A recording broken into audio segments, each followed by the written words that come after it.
నగదు తక్కువ బంగారం ఎక్కువ BNR golden diamonds Vijayawada Bengaluru Vizag. Hi hello welcome to Suman TV. నేను మీ రోషన్. సో పార్ట్ 1లో మీ అందరూ చూశారు. నందూస్ వరల్డ్ నందు మాట్లాడింది క్లియర్గా, అంటే చెప్పింది తన వర్షన్ ఏంటో చెప్పారు. అంటే క్లియర్గా నాకు ఆ కంపెనీతో సంబంధం లేదు, నా హస్బెండ్ కంపెనీ, అంటే వీడియోలలో ఆమె డామినేషన్ ఏ విధంగా ఉంటుందో సేమ్ అదే విధంగా. సో నాకు సంబంధమే లేదు, మా హస్బెండ్ది, నేనేమన్నా దాంట్లో డైరెక్టరా, నాకు అసలు సంబంధం లేదు కదా, అతను కదా పేమెంట్స్ తీసుకుంది, నాకేం సంబంధం, నా ఫోటోలు వాడి లేకపోతే నా పేరు వాడి వ్యూయర్షిప్ తెచ్చుకునే ప్రయత్నం చేస్తుంది తెలుగు మీడియా లేకపోతే తెలుగు వాళ్ళు. మరి ఇన్ని సంవత్సరాల నుంచి నువ్వు చేసిన పని ఏంటి మరి? సో నువ్వు చేసింది కూడా అదే కదా, తెలుగు వీడియోలు పెట్టి లండన్లో ఉండి తెలుగు ఆడియన్స్ని, తెలుగు సబ్స్క్రైబర్స్ని, తెలుగు డబ్బులే కదా తిన్నది. నువ్వేమో లండన్ డబ్బులు అని తినలేదు కదమ్మా, వాస్తవంగా మాట్లాడుకోవాలి కదా కొన్ని. మరి మోసం చేసిన దాంట్లో మరి భార్యాభర్తలో వాటా ఇద్దరిది ఉంటుంది. సో ఇప్పుడు తప్పు రుజువైన తర్వాత నా హస్బెండ్ది, నా హస్బెండ్ కంపెనీ అని చాలా క్లియర్గా చిన్నగా ఏం తెలియకుండా పార్ట్ 1లో మాట్లాడేసి తప్పించేసుకుంది అక్కాయ్. బట్ పార్ట్ 2లో అంటే అసలుకి నక్కకి నాగలోకానికి తేడా లేదనమాట. వీళ్ళు చెప్పే మాటలకి, వీళ్ళు చేసే చేష్టలకి ఎంత దారుణంగా ఉన్నారంటే మనుషులు. ఇంత దారుణంగా ఉన్న ఈ సమాజంలో కూడా ఇంకా మోసపోయే వాళ్ళు మోసపోతూనే ఉంటున్నారు. మోసం చేసేవాడు మాత్రం ఎప్పుడు హీరోలాగే ఉంటున్నాడు. ఒక 4 రోజులు అనుకుంటారు, 4 రోజులు వీడియోలు వేస్తారు, 4 రోజులు జైల్లో పెడతారు, ఒక కేసు అవుతుంది, అంతకుమించి ఏమవుతుంది? 50 కోట్లు 100 కోట్లు దోచుకున్నాను కదా, దీంతో ఎంజాయ్ చేయొచ్చు. లేకపోతే మన మాట వినే పోలీసులు, లేకపోతే మన మాట వినే వాళ్ళకు డబ్బులు ఇచ్చేసి కొనవచ్చు. ఆ జైలుకి కూడా పోయే పని లేదు కదా. అంత అంత అంత సిగ్గు శరం లేకుండా తప్పు చేసేస్తున్నారు అసలుకి. మనం ప్రేమిస్తున్నాం, వాళ్ళే మనల్ని ప్రేమించట్లా. మనల్ని కళ్ళబొల్లు కబుర్లు చెప్పి, దొంగ అబద్ధాలు చెప్పి, దొంగ వీడియోలు చేసి, దొంగ సెంటిమెంట్లు వర్కౌట్ చేసి, దొంగలు దోచుకుంటున్నారు. వాళ్ళు దొరలు అవుతున్నారు చివరికి. దొంగలయ్యే వాళ్ళు ఎవరంటే మనమే, విక్టిమ్సే అవుతున్నారు చివరికి. మీరు ఎందుకు ఇచ్చారా అని మిమ్మల్నే ప్రశ్నిస్తారు చూసే ఆడియన్స్ అందరూ కూడా. తీసుకుందామని ఏం ప్రశ్నించరు. ఆమెకు ఎట్టో సిగ్గులేదు, తప్పు చేసేస్తారు వాళ్ళు ఈజీగా. ఆమెనే కాదు, సెలబ్రిటీ మోజులో ఉన్న ప్రతి వాడు కూడా తప్పు చేయడం అనేది చాలా ఈజీ. పెద్ద పెద్దోళ్ళే చేస్తున్నారు, వీళ్ళంతా ఆఫ్టర్ ఆల్ అసలుకి. పెద్ద పెద్దోళ్ళే తప్పులు చేస్తున్నారు, పెద్ద పెద్దోళ్ళే చెక్ బౌన్స్లు అవుతున్నాయి, పెద్ద పెద్దోళ్ళే జైలుకి పోతున్నారు, పెద్ద పెద్దోళ్ళే తిప్పి మాట్లాడుతున్నారు, పెద్ద పెద్దోళ్ళే భజన చేసుకుంటున్నారు, పెద్ద పెద్దోళ్ళే ఊడిగం చేసుకుంటున్నారు. ఒక రకంగా చెప్పాలంటే వీళ్ళు ఆఫ్టర్ ఆల్ వాళ్ళ ముందు. మరి వాళ్ళు చేస్తున్నప్పుడే లేనిది వాళ్ళనే సమాజం ప్రేమిస్తుంది, వాళ్ళనే సమాజం చేసిన తప్పులను మర్చిపోయి యాక్సెప్ట్ చేస్తుంది. ఆఫ్టర్ ఆల్ మేమెంత అనుకుంటున్నారు చిన్నవాళ్ళు. ఇంకా చిన్నవాళ్ళు ఇన్ ద సెన్స్ ఒక రకమైన ఇన్ఫ్లుయెన్సర్లు, యూట్యూబర్లు, లేకపోతే కొద్ది గొప్ప ఒక 10-20 సినిమాలు చేసిన సెలబ్రిటీస్, ఒక 10 పాటలు పాడిన సింగర్సు, ఇలాంటి వాళ్ళందరూ కూడా. సో వీళ్ళున్నంతకాలం ఈ సమాజానికి ఎప్పుడూ కూడా చీడపురుగులు అని చెప్పుకోవచ్చు ఒక రకంగా చెప్పాలంటే. ఏమో పార్ట్ 2లో కొన్ని మాట్లాడింది. ఎన్ని కబుర్లు చెప్తారంటే మాట్లాడుతుంది నందు మేడం. జాతకాల పేరుతో మా రీల్స్ వాడుతున్నారని ఆ రీల్స్ ని ఆపేయడం కోసం ఆ పేజ్ ని క్లోజ్ చేశారు. జాతకాల పేజ్ వాళ్ళకి ఐపీఆర్ రైట్స్ చేశారు, అందువల్ల ఆ పేజెస్ క్లోజ్ అయింది. నా పేజ్ స్టిల్ అవైలబుల్. ఓకే చెప్పండి. ఇప్పుడు నేను అనేది ఏంటంటే మీకు రోషన్ గారు ఒక మాట బాగుంది అనిపించింది. ఎన్ని రకాల వీడియోలు పెడతారు, మరి ఒక వీడియో పెట్టొచ్చు కదా. మీరు ఇంటర్వ్యూస్ చాలా బాగా చేస్తారు, నేను అగ్రి. కనీసం ఎదుటి వాళ్ళు మీరు క్వశ్చన్ అడిగినప్పుడు మాట్లాడడానికి ఛాన్స్ ఇవ్వండి. మొత్తం స్టోరీ అనుకుంటా మధ్యలో మీరే చెప్పేస్తే నేను ఏం మాట్లాడేది. జరిగింది, మీరు అటు వెళ్ళారు, తర్వాత ఏంటి? ఎక్స్‌ప్లాయిటేషన్ జరిగిందని మాకు ఒక ఎంప్లాయీ ద్వారా తెలిసింది. తెలియగానే ఇమీడియట్ గా పార్ట్నర్షిప్ ఆగిపోయింది. మీరు చూసుకోమన్నారు, మధు కంటిన్యూ చేశాడు. ఎక్కడెక్కడ డ్యామేజ్లు జరిగినాయో అవి క్లియర్ చేయడానికి ట్రై చేశాడు. ఆ ఎక్స్‌ప్లాయిటేషన్ లో మన ఎంప్లాయీస్ ఆల్రెడీ 3 ఉన్నారు, దే ఆర్ ఇన్వాల్వ్డ్. సో వాళ్ళని జాబ్ నుంచి తీసేశారు. ఇక వాళ్ళు ఎప్పుడైతే మన కంపెనీకి అప్పట్లో స్పాన్సర్షిప్ లైసెన్స్ ఉండేది, అంటే ఏంటంటే మన ఎంప్లాయీస్ కి మనమే వీసా చేసుకోవచ్చు మధు కంపెనీకి. సో అట్లా వాళ్ళు ఉండేవాళ్ళు. ఎప్పుడైతే మనం ఇక్కడ జాబ్ తీస్తామో జాబ్ తో పాటు వాళ్ళ వీసా పోతుందండి. ఇకంటే జాబ్ మీద ఉన్నారు కదా, సో ఆబ్వియస్ గా ఏం చేస్తారు, వాళ్ళ ఫ్యామిలీస్ కి ఇంపాక్ట్ పడుతుంది. ఆ పగతో మన 1 year నుంచి బ్లాక్ మెయిల్ చేస్తారు. మేము జస్ట్ ఇగ్నోర్ చేస్తాం, ఏదైనా ఉంటే పోలీస్ స్టేషన్ లో చూసుకోవాలి, వాళ్ళు ఇగ్నోర్ చేస్తాం. ఈ కంట్రీలో సోషల్ మీడియాలో ఏది పడితే అది పోస్ట్ చేయకూడదు. ఇంకోటి ఫస్ట్ థింగ్, నేను ఎప్పుడు మాకు రెస్టారెంట్స్ ఉన్నాయి, రిక్రూటింగ్ ఏజెన్సీలు ఉన్నాయి, ఓల్డ్ ఏజ్ హోమ్స్ ఉన్నాయి, ఇవన్నీ నేను ఎప్పుడు యూట్యూబ్ లో చెప్పలా. అవి చెప్పినప్పుడు వేరే ఇవన్నీ నేను ఎందుకు ప్రమోట్ చేస్తాను? ఇంకోటి నందూస్ వరల్డ్ ఛానల్ చూసి ఎవరు అక్కడికి రాలా, అక్కడికి వచ్చింది ఇక్కడ ఉన్న గుడ్ రెప్యుటేషన్ తో వచ్చారు. ఒక పర్సన్ ఈ కంట్రీ వచ్చి, శివ అనే పర్సన్, ఇబ్రహీంపట్నంలో ఉండే పర్సన్ ఈ కంట్రీ వచ్చి అమ్మాయిల వీడియోస్ తీసి బ్లాక్ మెయిల్ చేయటం వల్ల అందులో ఒక అమ్మాయి మా కంపెనీ ఎంప్లాయర్ అవ్వటం వల్ల మాకు కంప్లైంట్ చేయడం జరిగింది. అదే పర్సన్ ఈ కంపెనీకి బ్రోకర్ గా వర్క్ చేశాడంట. అలా కొంతమంది ఫైల్స్ ఇచ్చి వాళ్ళకి వీసాలు, జాబ్ సర్వీసులు చేసేవాడు. జస్ట్ బ్రోకర్, స్టూడెంట్ గా వచ్చి, చదువు లేదు. అతని మీద క్రైమ్ కేసులు ఉన్నాయి, డ్రంక్ అండ్ డ్రైవ్ కేసులు ఉన్నాయి. కంపెనీ డిపోర్ట్ చేసింది అతన్ని. వేరే ఏదో కంపెనీలో ఉన్నాడు స్టూడెంట్. ఆ పర్సన్ ఇబ్రహీంపట్నం వెళ్ళి గ్రడ్జ్ పెట్టుకొని ఇది Nandu's world YouTube channel business అని చెప్పి 900 మందికి బిజినెస్ గ్రూప్ లో ఉన్న వాట్సాప్ గ్రూప్ లో పీపుల్ కి మెసేజ్ పెట్టి అలా సర్క్యులేట్ చేసి రూమర్ స్టార్ట్ చేశాడు. అప్పుడు నేను డిసెంబర్ లో ఒక వీడియో పెట్టా, ఒక షార్ట్, మా కంపెనీ పేరుతో ఇట్లా రెప్యుటేషన్ డ్యామేజ్ చేస్తారు, మాకు సంబంధం లేదు. అది అయిపోయింది. తర్వాత ఆ పర్సన్ ఇబ్రహీంపట్నంలో ఎవరికో పోలీసులకి డబ్బులు ఇచ్చి మేము నాన్ ఇండియన్ సిటిజన్స్ అయినా కూడా మా పేరు మీద ఇండియాలో కేసు పెట్టించాడు. మా పేరెంట్స్ కి మాకున్న బిజినెస్ లే తెలియకపోతే 75 years మా ఫాదర్ ఇన్ లా పర్సన్ ఆయన్ని యాడ్ చేసి పెడితే ఎఫ్ఐఆర్ చెల్లుద్దని గ్రీడ్ తో చేయించాడు. చేయించి ఆయన్ని పిలిచి ఆయన ఇంటి మీదకి వచ్చి బెదిరించటం, మాకు 10 లక్షలు ఇస్తే కేసు మార్చేస్తామని. అవన్నీ కూడా మీకు హైకోర్టులో కేసు వేసాం. పోలీసులు కాదు, ఆ అబ్బాయి పోలీస్ స్టేషన్, ఆ అబ్బాయి పోలీసులు కూడా కలిసి. తర్వాత అప్పటికి మేము ఇప్పుడు దాన్ని లీగల్ గా హైకోర్టులో ఎప్పుడో 3 months దాకా కేసు వేసాం. కేసు వేసి ఆ అబ్బాయికి నోటీస్ పంపించాం. మేము ఆ కంట్రీ సిటిజన్స్ కాదు, మేము వెయ్యలేం, మా పేరు మీద ఆ కంట్రీలో కేసు పెట్టలేదు. ఎందుకంటే మేము ఇక్కడ పాస్పోర్ట్ తీసుకున్నాం, కంపెనీ ఇక్కడ ఉంది, ట్రాన్సాక్షన్స్ ఏం జరిగినా ఇక్కడ జాబులు ఇక్కడ వీసాలు, లీగల్ గా వాళ్ళు ఇక్కడే చేయాలి. ఏం చేసినా ఇక్కడ ఈ కంట్రీలో కంపెనీ ఉంటే తీసుకెళ్లి ఫిలిప్పైన్స్ లో కేసు పెట్టలేరు కదండి. నిజమే, సింపుల్. ఎందుకు ఇండియాలో పెడుతున్నారు? అక్కడ రెప్యుటేషన్ వాళ్ళకు ఉంది. ఇక్కడ నిజం ఎక్కడుంటే అక్కడ కేసు పెట్టాలి. ఇక్కడ ఒకటి చెప్తున్నాను రోషన్ గారు, రియల్ గా వీసా స్కాములు జరుగుతాయి, రియల్ గా మోసాలు జరుగుతాయి. మీకు నాలెడ్జ్ ఉంది. మేము అప్పట్లో అందరికీ చెప్పాను ఈ మాట. ఈ వీసా బిజినెస్ మధు పాట స్టార్ట్ చేసినప్పుడు మా రిలేటివ్స్ అందరు చెప్పారు, మీరు ఐటీ బ్యాక్గ్రౌండ్ నుంచి వచ్చారు, మీరు మల్టిపుల్ బిజినెస్ లో ఉన్నారు, దీని జోలికి వెళ్ళొద్దంటే ఈ బురదని డీసెంట్ గా కూడా బిజినెస్ చెయ్యొచ్చు, మేము కష్టపడి పైకి వచ్చాము, జాబ్ రాకపోతే ఆ పెయిన్ ఏంటో మాకు తెలుసు, అది జరగకూడదు. ఎలిగేషన్ మీరు అలానే చెప్తే బాగుంటుంది, అట్లీస్ట్ మన త్రూ అన్న తెలుస్తుంది ఆడియన్స్ కి. ఇప్పుడు ఏమనుకుంటున్నారంటే ప్రతి ఒక్కళ్ళు నిజంగానే జరిగిందని అందరు అనుకుంటున్నారు కదా బయట. లాస్ట్ మంత్ మాట్లాడింది అప్పుడు నేను తప్పు చేయలేదు అన్నది అలిగేషన్, అంటే బయటకు వచ్చి మాట్లాడమని కూడా చెప్పాను. ఇప్పటికీ మాట్లాడదా, ఇవాళ డేట్ ఎంత ప్రెజర్ పెడతా, నాకు ఒకటి అర్థం కావట్లేదు. నేను రియాక్ట్ అయితే ఒక్క చిన్న వీడియో పెడితే ఎన్ని ఛానల్స్ లో చెప్పుకున్నారు. ఈ రియాక్షన్ దేనికి? జస్ట్ వాళ్ళ ఐడెంటిటీ బయటికి రావడానికి. రేపు ఈ మంత్ లో కోర్టులో, హైకోర్టులో హీరింగ్ ఉంది ఆ శివ అనే అబ్బాయిది. తన వైఫ్ కి జరిగిన వీసాని తనదని చెప్పుకొని తన న్యూడ్ వీడియోస్ పెట్టి అమ్మాయిని బ్లాక్ మెయిల్ చేసింది, కవరప్ చేసి మమ్మల్ని ట్రాక్ చేసి మేము మా ఎంప్లాయీని అమ్మాయిని బయట పెట్టగలమా? పెట్టలేంగా. అమ్మాయి పరువు తీయగలమా? పెళ్లి కాల.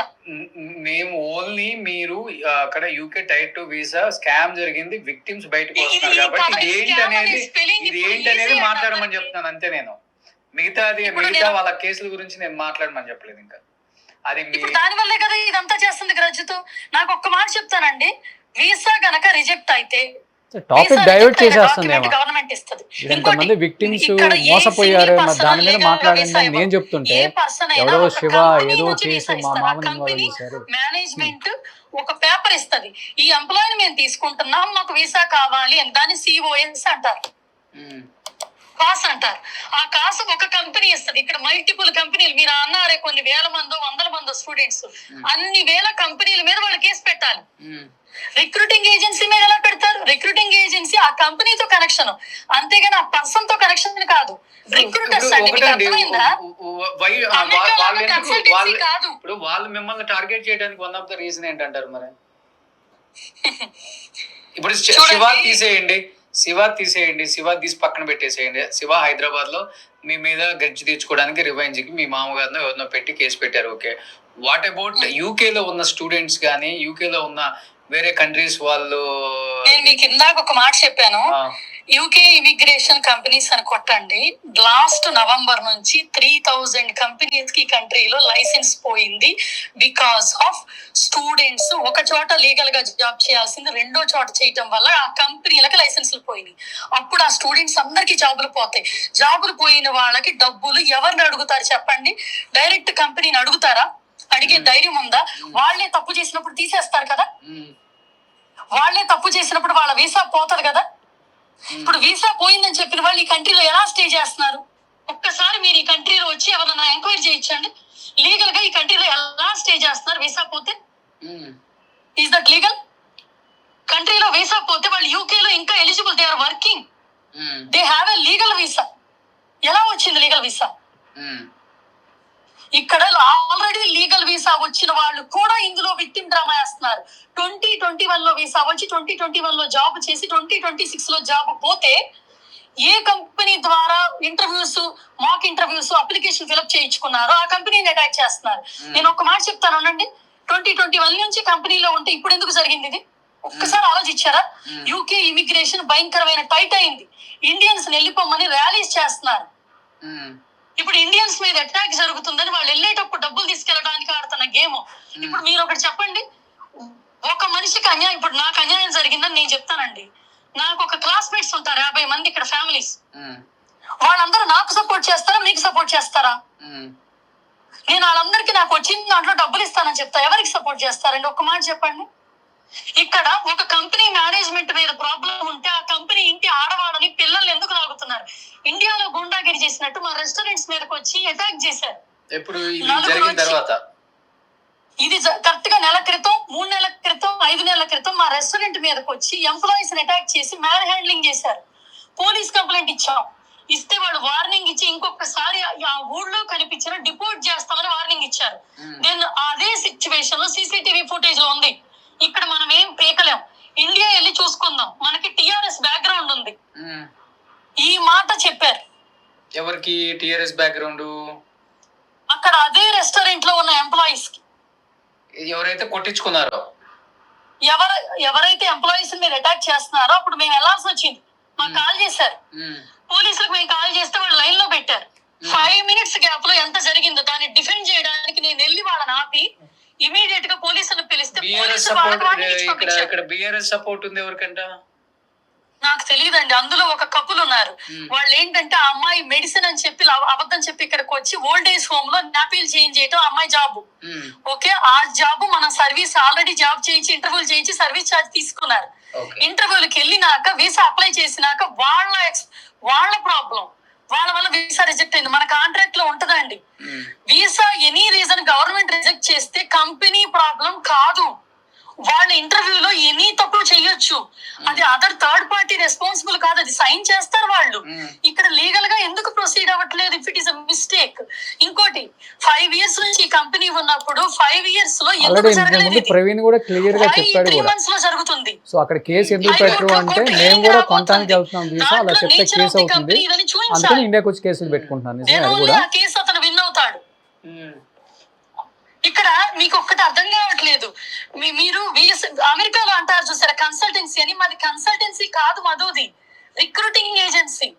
కన్సల్టెన్సీ అంటే మంత్లీ డబ్బులు తీసుకుంటారు, శాలరీలో పర్సంటేజ్. రిక్రూటింగ్ ఏజెన్సీ అంటే just we recruit, that's it, మన జాబ్ అయిపోయింది. We are not responsible their visa processing help చేస్తాం. వీళ్ళలో ఇంగ్లీష్ రాదు, ఇండియా నుంచి ఫేక్ సర్టిఫికేట్లు పెట్టుకుని అదర్ కంపెనీస్ ద్వారా వచ్చారు. ఇక్కడికి వచ్చి కష్టాలు ఉన్నాయని చెప్పి బ్యాక్ డోర్ లో హెల్ప్ అడుగుతారు.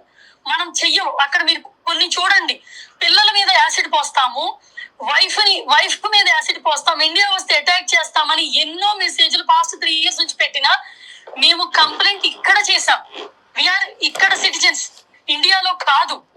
మీరు చెప్పే విక్టిమ్స్ ఎవరైతే వీళ్ళంతా విక్టిమ్స్ కాదని చెప్తున్నారో వాళ్ళ మీద మీరు కేసు ఫైల్ చేశారు. అక్కడ 5 కేసులు ఫైల్ చేశామండి. ఇండియాలో లాగా ఎఫ్ఐఆర్ కాపీ ఇవ్వరు. ఇక్కడ ఒక రిఫరెన్స్ నెంబర్ ఇస్తారు. ఆ రిఫరెన్స్ నెంబర్ కి ఒక పాస్వర్డ్ ఉంటది. ఆ పాస్వర్డ్ మేము కొట్టినప్పుడు డేటా వస్తుంది. సైబర్ సెక్యూరిటీ హెరాస్మెంట్ కింద మేము ఇప్పుడు 2 కేసులు అయినాయి. ఎవ్రీ 48 hours ఒక్కటి కూడా వాళ్ళ ఛానల్ లో రిలీజ్ చేయాలి. అప్రోచ్ అవుతారు. ఇంకొకటి ఎవరైతే రెస్టారెంట్ మీద ఫైట్ చేశారన్నారో ఆ రెస్టారెంట్ వీడియో కూడా రిలీజ్ చేయాలి.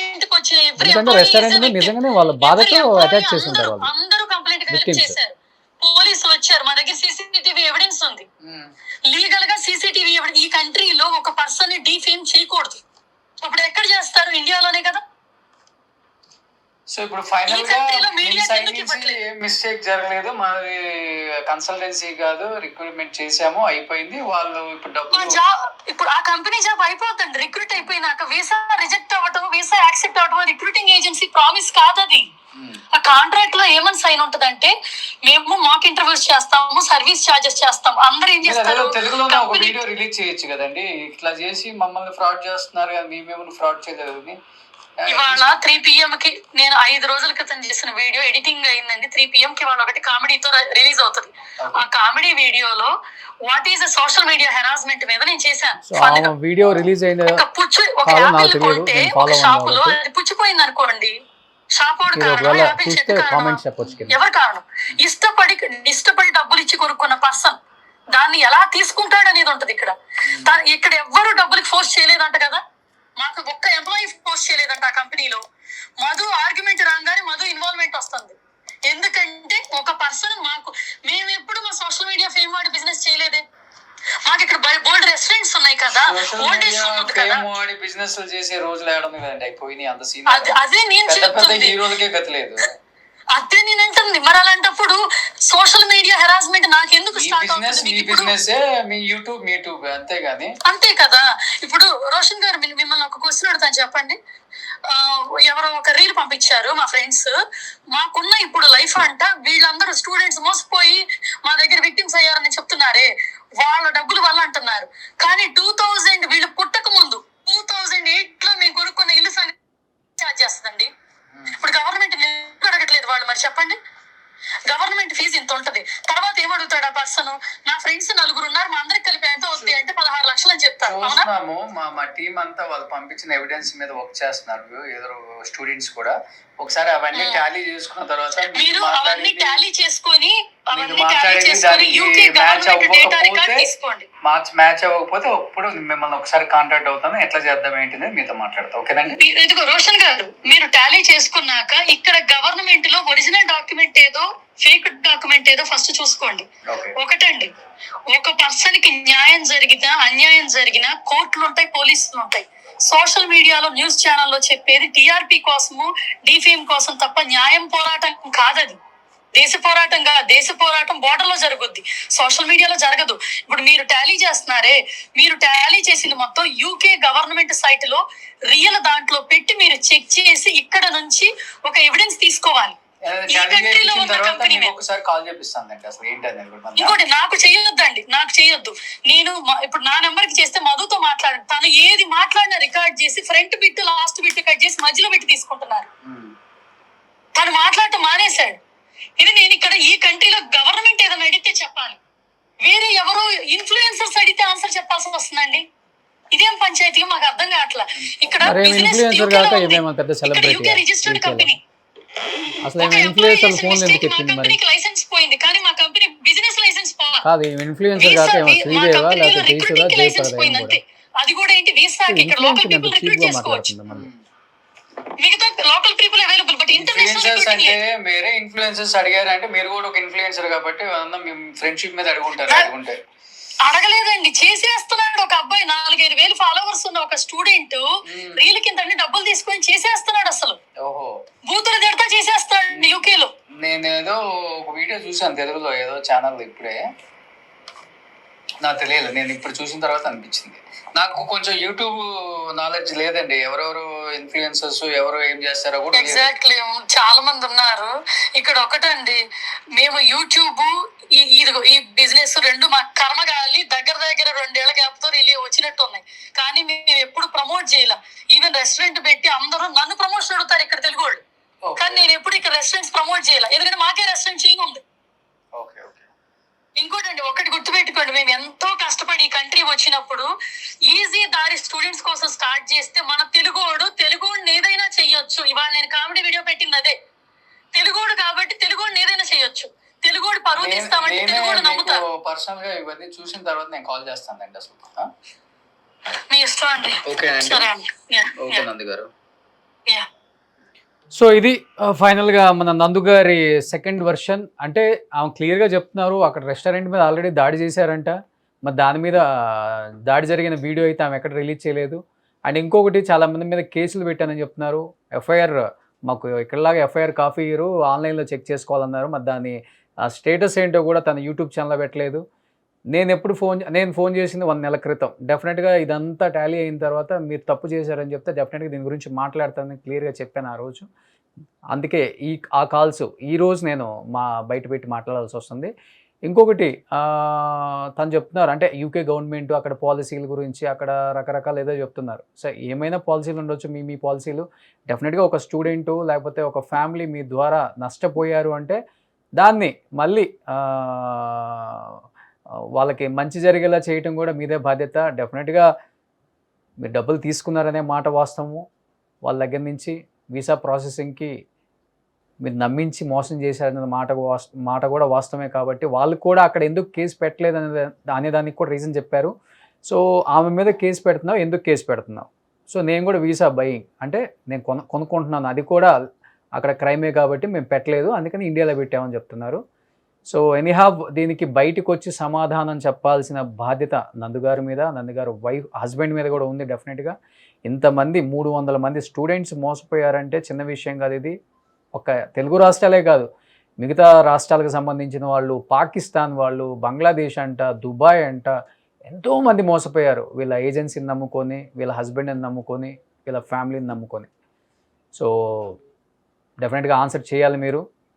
సోషల్ మీడియాలో రకరకాల వీడియోస్ చేస్తారు, దీని మీద కూడా ఒక వీడియో చేయాలి. ఎందుకు జరిగింది, ఎందుకు జరగాల్సి వచ్చింది, నెక్స్ట్ వాళ్ళకి సొల్యూషన్ ఏంటి, దీని మీద కూడా మీరే వీడియో చేయాలి. నిజంగా ఆ డబ్బులు మీ దగ్గర ఉండుంటే మీరు అన్నట్లుగానే ప్రాసెసింగ్కి ఫీజు తీసుకొని మిగతా అమౌంట్ మీ దగ్గర ఎక్సెస్ ఉంటే, అంటే కొంతమంది స్టూడెంట్స్ చెప్తున్నారు ఆయన చాలా తెలివిగా సగం అమౌంట్ అతని అకౌంట్కి వేయించుకుంటాడు, మిగతా మల్టిపుల్ అకౌంట్స్ అని చెప్తున్నారు. కాబట్టి మీ పార్ట్నర్స్ ఎవరైతే ఉన్నారో దోచుకున్న పార్ట్నర్స్ అందరూ కలిసి కూర్చొని బాబు ఉన్న పేరంతా పోయింది, ఇంకా పోవటానికి ఏం లేదు, ఇండియా తీసుకుపోయి చెప్పకూడదు తినే లోపే మనం పంచుకునే కాస్త కూడబెట్టుకునే కాస్త కొంచెం దగ్గరికి తీసుకొచ్చి స్టూడెంట్స్కి ఎంత ఇవ్వాలో అంత కాకపోయినా కానీ ఇంత అయితే ఇచ్చేద్దామని చెప్పేసి మీరు మాట్లాడుకొని వాళ్ళకి న్యాయం చేయాలని కోరుకుంటున్నాను నందుగారు. సో మీరు న్యాయానికి సంబంధించిన వీడియో పెట్టమని నేను అడగట్లేదు, డైరెక్ట్గా న్యాయం చేసేసిన తర్వాత స్టూడెంట్స్ మాకు కొంత అమౌంట్ వచ్చింది, we are very happy. At least India పోలీసుని నమ్ముకున్నందుకు, ఇండియా జ్యుడిషియరీని నమ్ముకున్నందుకు, ఇండియా మీడియాని నమ్ముకున్నందుకు మాకు కొంత న్యాయం జరిగిందనేది ఒక చిన్న తీపి కబురు అయితే వినాలని మేము కోరుకుంటున్నాం. So thank you so much. మళ్ళీ ఇంకొకసారి మీతో మాట్లాడే ప్రయత్నం చేస్తాను. చివరిగా మాట్లాడుతున్నానని చెప్పాను కాబట్టి రేపు కానీ ఎల్లుండి కానీ మీరు ఆల్రెడీ ఫస్ట్ వీడియో చూశారు, సెకండ్ వీడియో చూశారు, దీనికి డెఫినెట్గా కంటిన్యూషన్ ఏదో ఒకటి మాట్లాడటానికి మీరైనా మాట్లాడవచ్చు కాల్ చేసి, లేకపోతే నేను కాల్ చేయమన్నా నేను కాల్ చేస్తాను. సో మీ యూకే టైమింగ్ ప్రకారం టైం చెప్తే మీ పార్ట్నర్స్తో మాట్లాడుకున్న తర్వాత దీనికి సొల్యూషన్ ఏంటి ఎదుగుదాం. Thank you so much. Suman టీవీలో మీ పర్సనల్ అండ్ బిజినెస్ ప్రమోషన్స్ కోసం కింది నెంబర్కి కాంటాక్ట్ చేయండి.